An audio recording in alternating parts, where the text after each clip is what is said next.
Жамгыр болуп бизге себелеген, бирге калып күндөр эскирбеген. Күндө жаңы уясына батса да, жан дүйнөгө эч бир кеч кирбеген.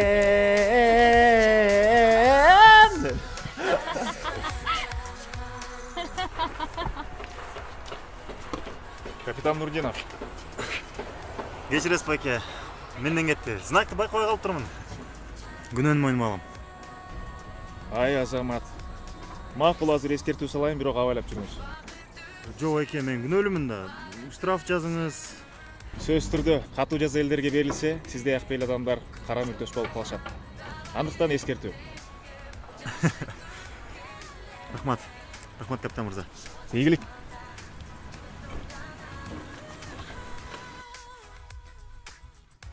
Сени көргөндө элдин баары жылмай кусугана келет. Баса бүгүн кеч келем. Ержан планын тособуз. Машина сендер кылат го?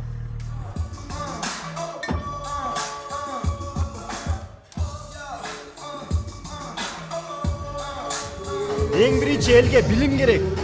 Мына биз окуган үчүн азыр жан талашып мамлекетибизге кызмат кылып келатабыз да, туурабы? А эгер билим албасак, окубасак не кылат элек? Жүрмөкпүз аз чет өлкөдө курулушта иштеп коюп. Андан эмне кыл дейсиң? Бардыгы бир заматта өзгөрбөйт да. Убакыт келет.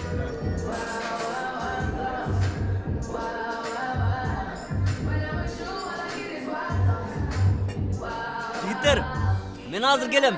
Бир мүнөт турушат. Куба, элдин аң сезими оңолмоюнча биз көп нерсеге жетишпейбиз.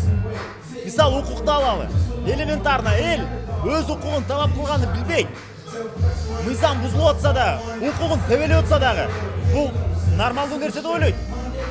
Биз ушуну оңдошубуз керек, сенден баштабаш керек, менден баштабаш керек. Биз кылбасак билбейм ким кылат.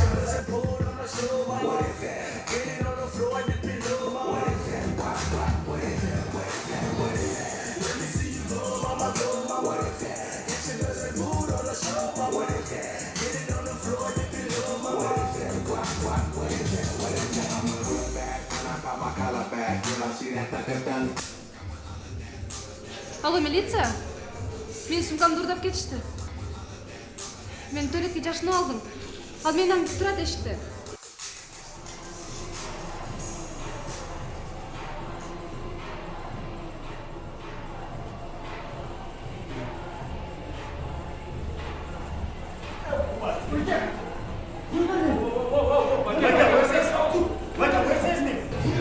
Мына, ушул мага тийишкен. Ушул менин сумкамды алды. Yok, байке. Кандай сумка? Сумкаңды өзүң бермедиң, мага кармап тургуздун. Байке, жөнле түшүнбөс болуп кетти окшойт, байке. Боло, фактылардын баарын тактайбыз. Сволочь, акчам кайда? $900 болчу.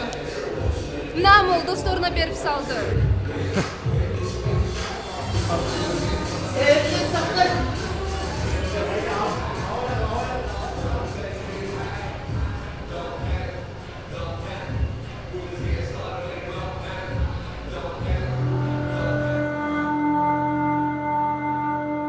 Тергөө жүргүзүүдө жардам берүүгө даярмын.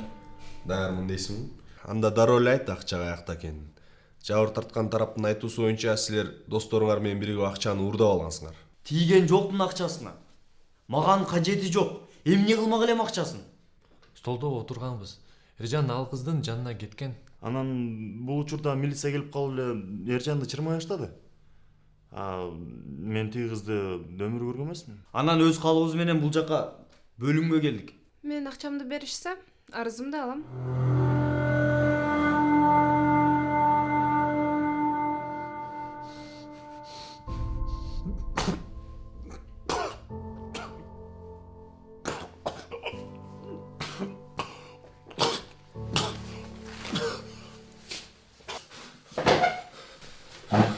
Башка досторуң сен экендигиңди айтып жатышат.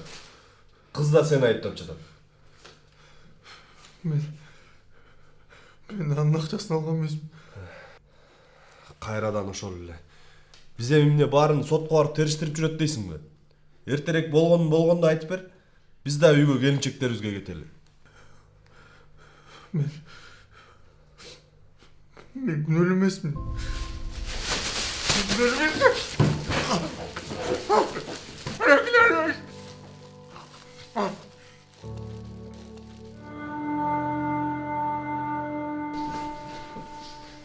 Данияр Аманкулов кайда? Кайда болмок эле, изолятордо. Жайындабы? Эмне болмок эле? Мен анын апточусумун. Данияр менен жолугушкуңду сурайм. Денесинде бир гана жаракат тапсам, бачаңарды чыгарам. Ажан, сиз биякта күтүп туруңуз.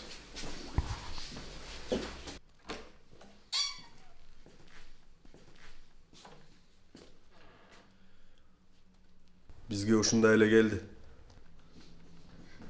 Данияр? Ажан, тибе Даниярды. Өзүбүзгө эле жаман кылабыз. Ажан, укчу мени. Чык.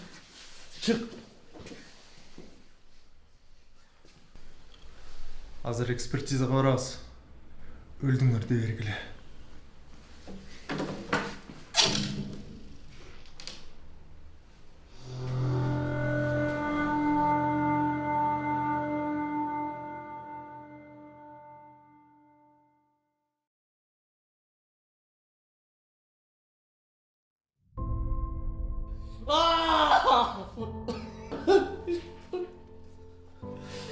Мойнуң алышың кереги жок мага. Акчаны кайтарып беришиң керек. Ошондо гана жабыркан тарап арызын кайтарып алат. Сен үчүн эле жакшы болот. Макул. Кайтарам акчасын. Кайтарам.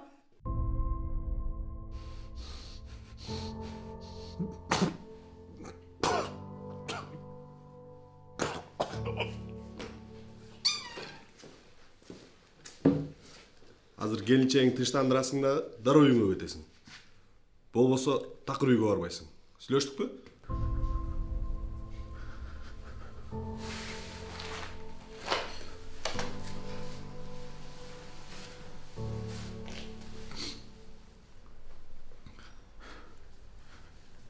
Мен үйгө кетким келип атат.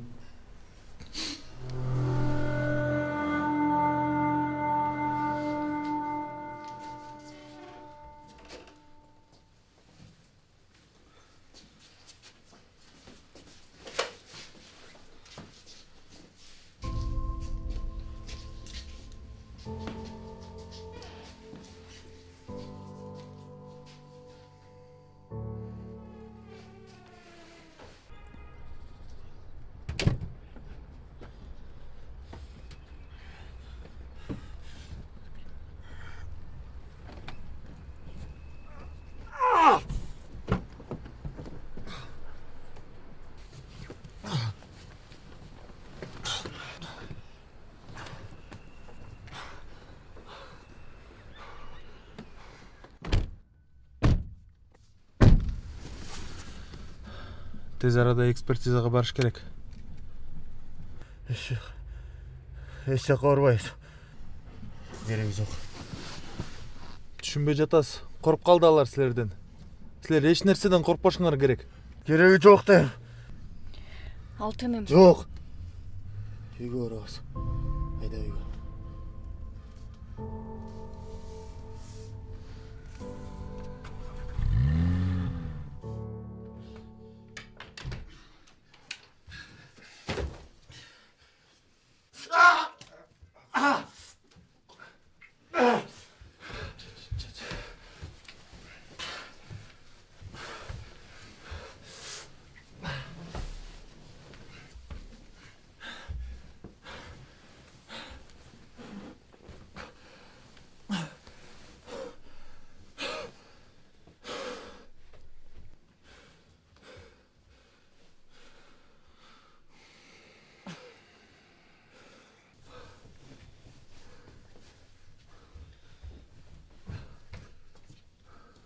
Азыр барбасак, так издери жоголуп, эч нерсени далилдей албай калабыз. Биз эч нерсени далилдебейт окшойбуз. Түшүнсөңөр, мыйзам сиздин тарабыңызда. Мындай нерсени өтүү кыйын, түшүнүп атам. Бирок досу урдадым деп өз мойнуна алса деле, Данияр өзүндүкүн берген жок. Ушундай эле улай берсе болмок. Бизди эч нерсе кылбасын деп үйгө кое беришти. Эржандын да мойнунан күнөө салынат. Кыз да арызынан баш тартат. Сотто полоңу да болбойт. Бул туура эмес, Айжан айым. Билем, бирок биз мажбурбуз.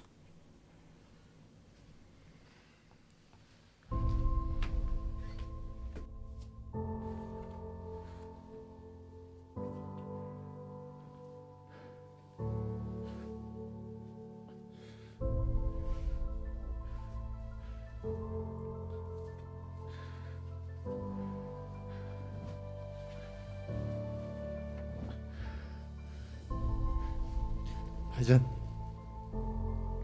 мени жалгыз калтырчы.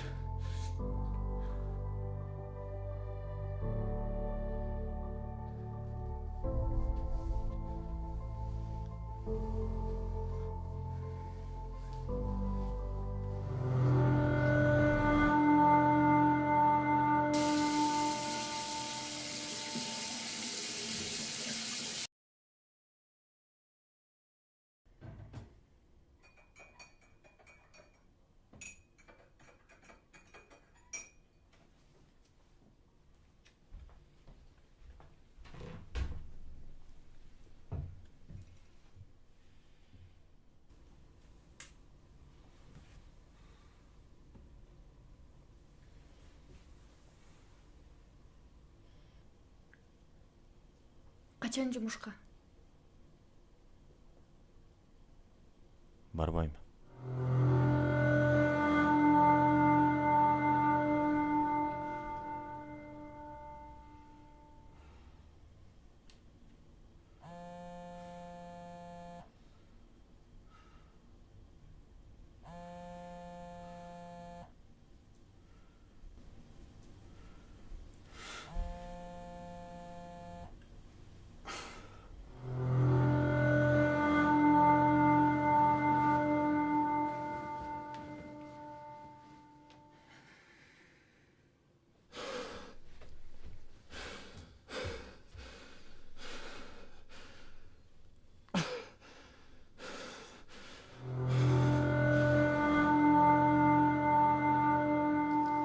когда-нибудь слышал про отмывание денег? Дальнейшее развитие я Маткер болуу же башка жаран болуу ага карабастан башкы башкармалык тарабынан тиешелүү иштер уюштурулду. Ошонун негизинде материал топтолуп жазага тартылат. Азыркы учурда Бишкек шаарынын ички иштер башкы башкармалык тарабынан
Саламатсызбы, капитан Нурдинов. Профилактика боюнча рейд өткөрүп жатабыз. Кааласаңыз токтомду көрсөтө алам. Жаман күн болду, байке. Боло берет, тынчыңызды албайм, бат эле текшерип жөнөтөм. Охо! Ак көңүлдүү байке, сизби?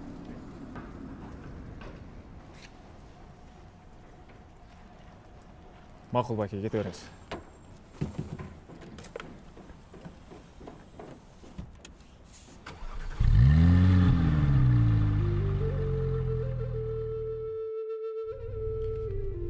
Мен сен кечкурун алып кетем. Макул.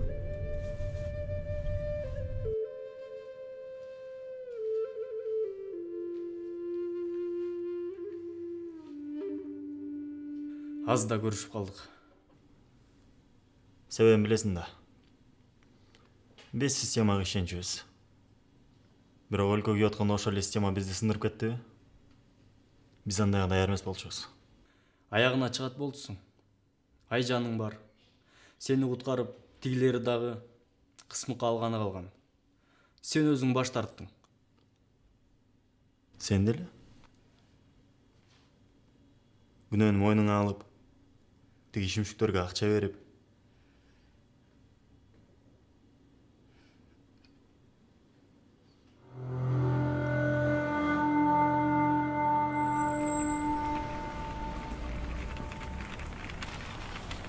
Кеширесиз. Жардам берип коесузбу? Макул.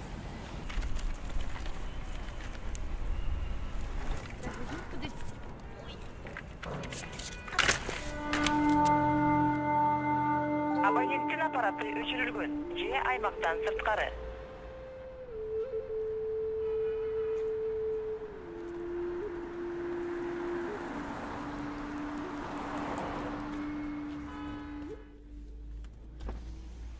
Канчай, кандайсың?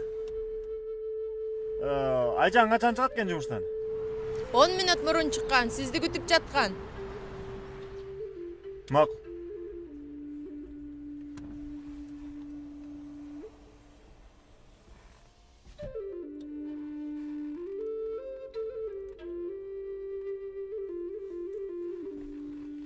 Абоненттин аппараты өчүрүлгөн. Айжан. Айжан.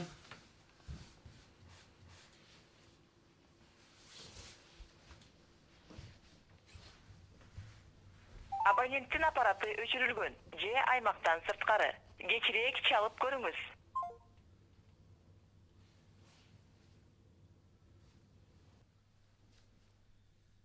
Алло, Айгерим. Айжан бүгүн силердикине барат эмес беле? Телефон өчүк болуп барган жокпу? Азырынча келелек. Келер мен сага кабар берем. Макул. Мен үйгө келип турду айтып коесуң бе? Рахмат.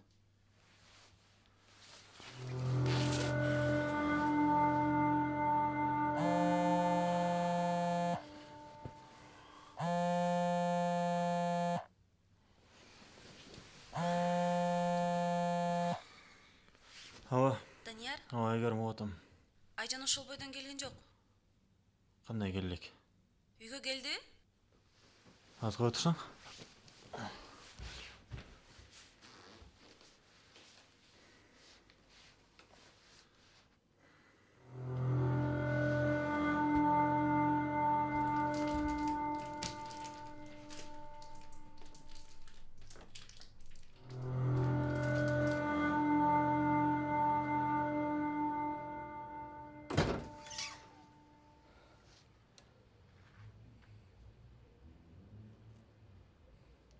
Gir.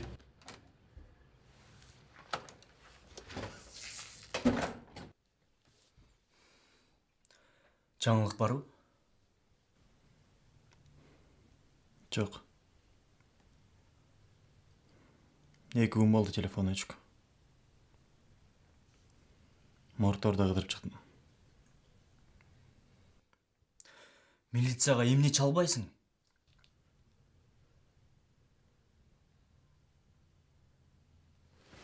Каяка?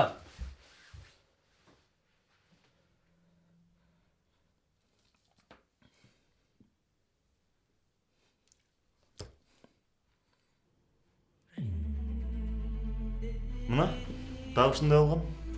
Биздин кайраттуу милициябызга жардам берүүгө даярмын.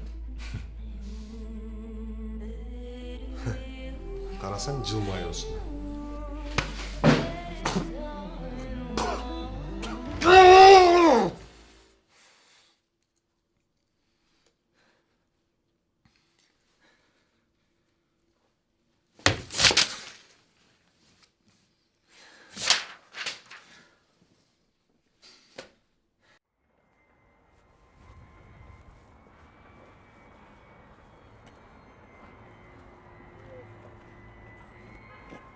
Брат, бул кызды көргөн жоксуң? Бул мен жубайым болчу ошо.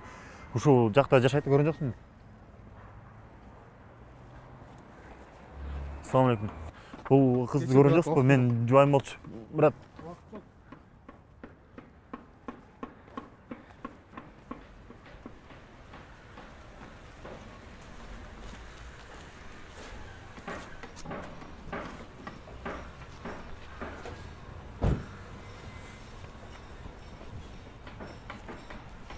Капитан Нурдинов, уруксат берсеңиз документтериңизди текшерейин. Белгисиз бир адам бул жакта өзүн агрессивдүү алып тургундарга тийиштүү деген маалымат келди.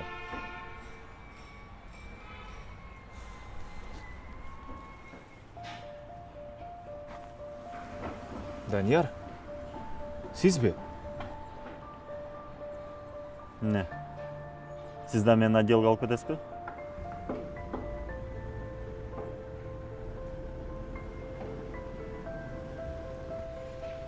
Мен сизди түшүндүм окшойт.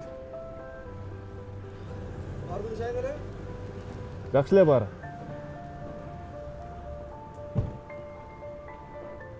Мен сизди кантип ишендире алам билбейм, бирок бардыгы андай эмес. Кандайча бардыгы андай эмес? Бул эмне деген актануу? Силер эч андай болбошуңар керек эле го? Жемне жарымыңар ошондой, жарымыңар башкача болгон бул эмне туурабы?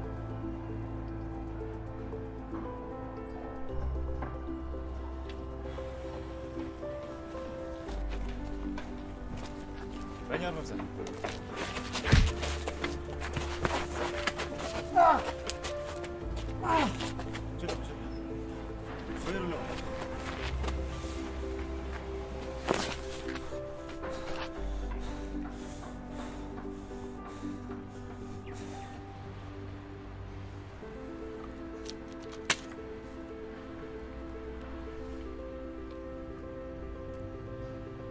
Эмне болду эле?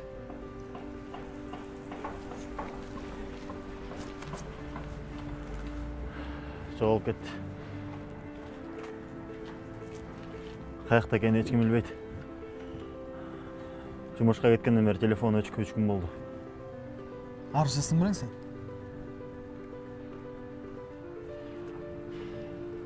Данияр, мындай ишти өз башыңа чече албайсың. Мен жардам берүүмө уруксат бер. Баш тартпа, бул менин жеке жардамым. Макул. Бирок мен эч жакка барбайм.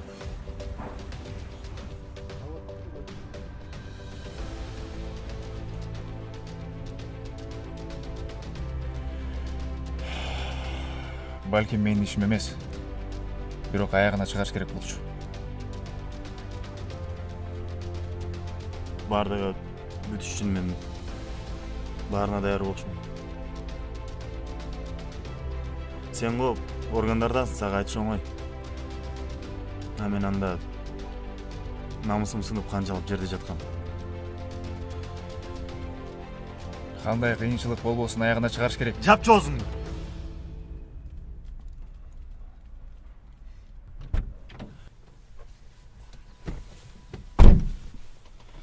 Тергөөчүлөрдөн жана башка патрульдон сураштырып келдим. Сиздин жубайыңыздан да башка жоголгон адамдар бар экен. Бир айдын ичинде 7 кыз жоголуптур. Былтыр да ошондой болуп калган, бирок ал айымдар табылган эмес. Балким Казакстан органдары асылып же колчолукка жөнөтүлүшкөнбү. Дагы бир коллегабыздын айтышына жараша, бул адамдар урдоо иши менен байкалышкан. Царскийде коттедждер бар имиш. Бирок башына чыгуу максатында буларга эч ким тийбей жүрүшөт. Ошондой эле дозус бул тармакка кол салбагыла жана суроолор берип илигишпей келе дейт. Патрульнубузду. Баягы эле башталаман. Данияр, тынчтанчы. Тынчтан дейсиңби? Мен жубайымды органдарга кескилеп салышат.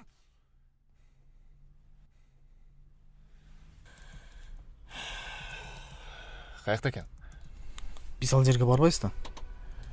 Жөн гана сейилдеп келебиз.